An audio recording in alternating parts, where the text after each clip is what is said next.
मैंने एक landmark judgement की सीरीज शुरू की है, जहां पर कि मैं बीच बीच में एक ऐसा वीडियो डालूंगा जो कि एक लैंडमार्क जजमेंट के ऊपर होगा, जिन्होंने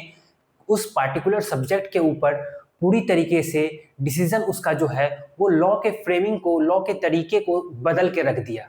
आज उसी लैंडमार्क सीरीज का पहला वीडियो है जो कि हम देख रहे हैं। तो हमारा आज का लैंडमार्क केसेस है कॉन्स्टिट्यूशन से related, MC Mehta versus union of India. MC Mehta ने इन्वायरमेंट के लिए बहुत सारे केसेस लड़े थे, इसीलिए उन्हें ग्रीन एडवोकेट भी कहा जाता था। यहाँ पर एमसी मेहता ने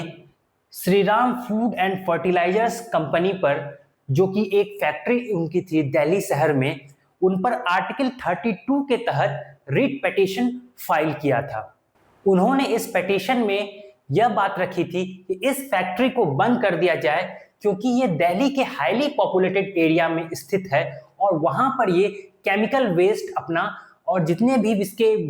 वेस्ट हैं जो कि हजार्डियस वेस्ट हैं वो रिलीज कर रहा है, और दिल्ली के उस एरिया के लोगों को, क्योंकि वो हाईली पॉपुलेटेड था, वहां के लोगों के लाइफ को थ्रेट कर रहा है। और साथ ही साथ आर्टिकल 21 जो right to life of Indian constitution है उसको भी हैम्पर कर रहा है। इस केस में 5 जजों की कॉन्स्टिट्यूशनल बेंच बैठी थी, और इसी केस में क्या है कि पहली बार एब्सोल्यूट लायबिलिटी का नाम निकल करके सामने आया था, और एब्सोल्यूट लायबिलिटी नाम के प्रिंसिपल का